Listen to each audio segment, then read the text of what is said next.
Hi friends, welcome to my channel. ఈరోజు మనం కర్నూలు జిల్లాలో ఉన్న ప్రముఖ శైవ క్షేత్రమైన మహానందీశ్వర స్వామి ఆలయ చరిత్ర గురించి తెలుసుకుందాం.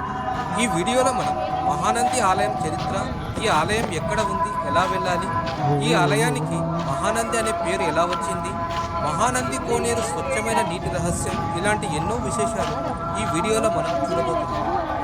మహానంది ఆలయం నల్లమల్ల అడవుల్లో వెలిసింది. ఇక్కడ శివుడు కామేశ్వరి దేవి సహితుడై వెలిశాడు. ఈ ఆలయం చుట్టుపక్కల 9 నవనందులు ఉన్నాయి. ఈ 9 నవనందుల్లో 2 నందులు మహానందిలోనే ఉన్నాయి. మహానంది మండలం గోపవరం గ్రామాన్ని ఒకప్పుడు నందుడు అనే రాజు పరిపాలించేవాడు. ఆ గ్రామంలోని గోవుల కాపరికి చెందిన కపిల అనే ఆవు పచ్చగడ్డి మేస్తూ పుట్టలోని శివుడిని గుర్తించి రోజు శివుడికి పాలు ఇచ్చి ఆకలి తీర్చేది. ఆవు ఒకరోజు పాలు ఇవ్వడం లేదని గోవుల కాపరి ద్వారా నందమహారాజుకు తెలిసింది. ఆవు ప్రతిరోజు పుట్టలో పాలు జారవిస్తుందని గోవుల కాపరి నందమహారాజుతో చెప్పాడు. అప్పుడు ఆ వింతని కల్లారా చూద్దామని గోవుల కాపరితో రాజు బయలుదేరాడు. అప్పుడు ఆ ఆవు ఎప్పటిలాగే పాలు పుట్టలో జారివిచ్చడం చూసిన గోవుల కాపరి కోపంతో అరవగా ఆ అలికిడికి బెదిరిన ఆవు పాదంతో పుట్టను తొక్కేస్తుంది. ఆ రోజు రాత్రి మహాశివుడు రాజు కలలో కనిపించి ఆ పుట్టలో ఉంది తానేనని, తనకి అక్కడ ఆలయం నిర్మించమని కోరుతాడు. శివుని ఆదేశం మేరకు నందమహారాజు అక్కడ ఆలయాన్ని నిర్మించాడు. బెదిరిపోయిన ఆవు స్వామివారిని తొక్కడం వల్ల లింగం కొంచెం తొక్కినట్లు అనిపిస్తుంది.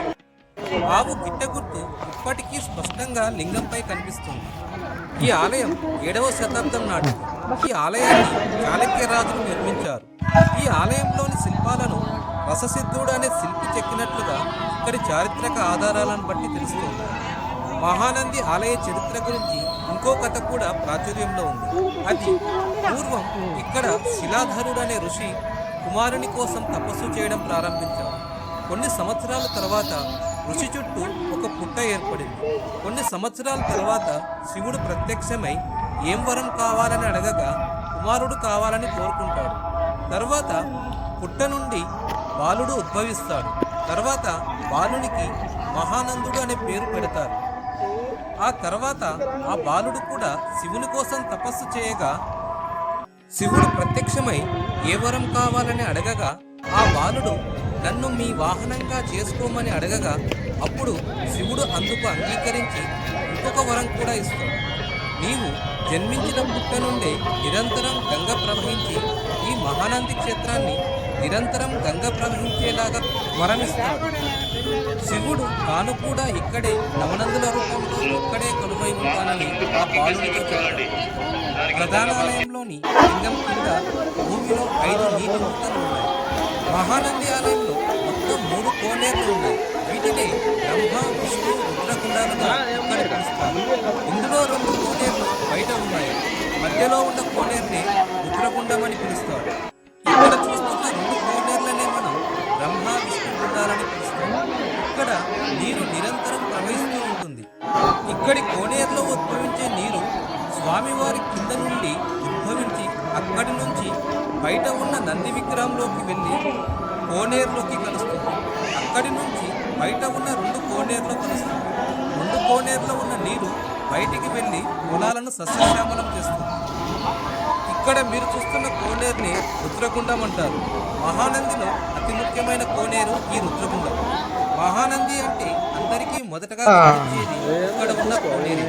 ఈ కోనేరు నీరు ఎల్లప్పుడూ ఒకే స్థాయిలో నిర్మలంగా పరిశుభ్రంగా ఉంటుంది. ఎంతమంది స్నానం చేసినా సరే స్వచ్ఛతను కోల్పోదు ఈ కోనేరు.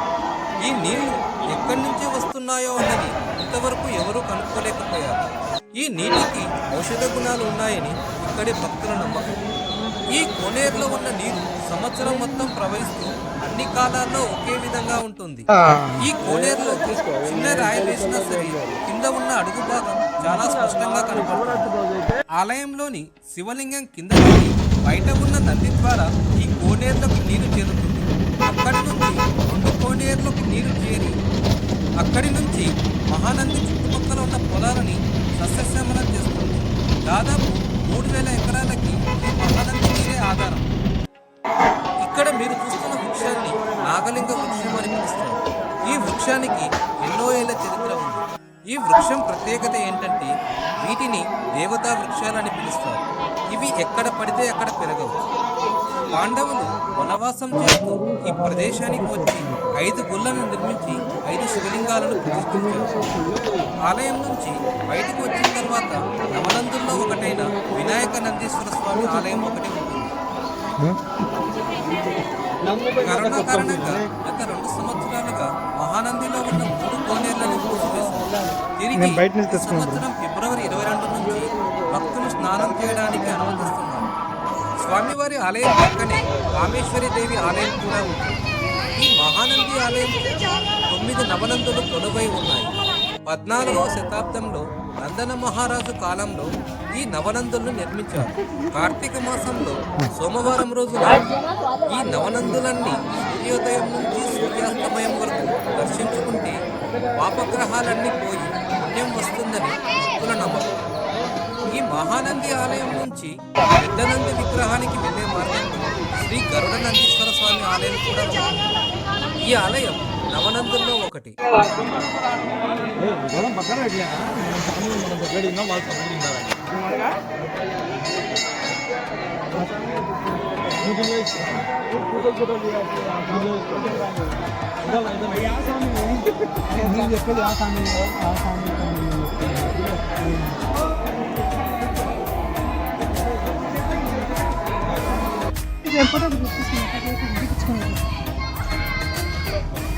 ఇక్కడ మీరు చూస్తున్నది పెద్దనంది విగ్రహం. ఇది మహానంది ఆలయం నుంచి గరుడ నందీశ్వర స్వామి ఆలయం వెళ్లే మార్గంలో ఉంటుంది.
దూర ప్రాంతాల నుంచి మహానంది వచ్చే వారి కోసం ఈ మహానంది ఆలయం దగ్గరలో చాలా ప్రైవేట్ లాడ్జెస్ అందుబాటులో ఉన్నాయి.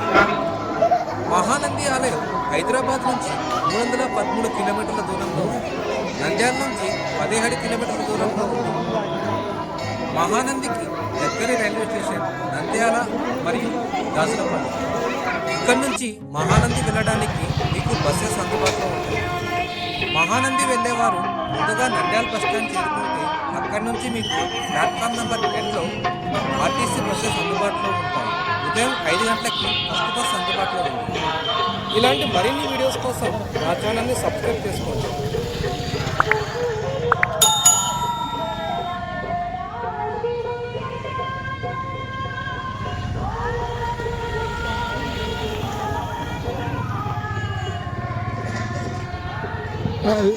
లేవు